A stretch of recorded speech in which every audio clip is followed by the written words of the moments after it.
What's up everybody? In this video, I'm going to show you how to add Base blockchain into your MetaMask wallet. I'm going to show you two different ways, very easy.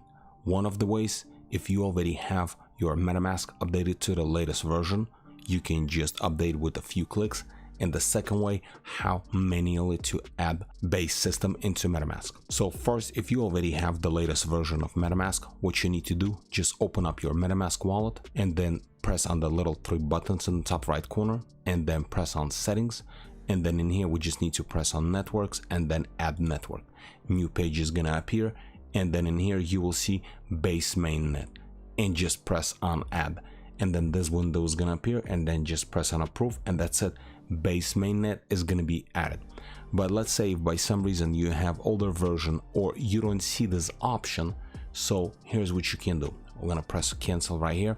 We're going to go to docs.base.org and I'll leave a link in the description below. So this is basically Base documentation, and what we need to do, we need to copy this information into MetaMask wallet. So same thing, what we're going to have to do, press on MetaMask, go to press on little three buttons here, settings, network, and then add network. This window is gonna appear, and then in here, instead of pressing on Base, because if you don't have the latest update, most likely you're not gonna see Base, press on add network manually, then this page is gonna appear.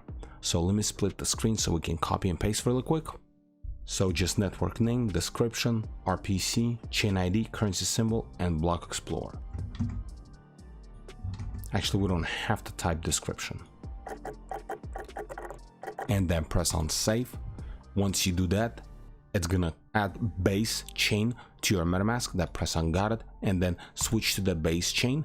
And that's it. You can see we're on a Base mainnet and default coin is Ethereum on the Base blockchain. And if you decide to go back to Ethereum, just press on this little caret and from the drop down menu, just choose which blockchain you're trying to use. And this is pretty much it. That's how easy it is to add Base blockchain to your MetaMask wallet. And all that information and links to the Base website, I'm gonna leave in the description below.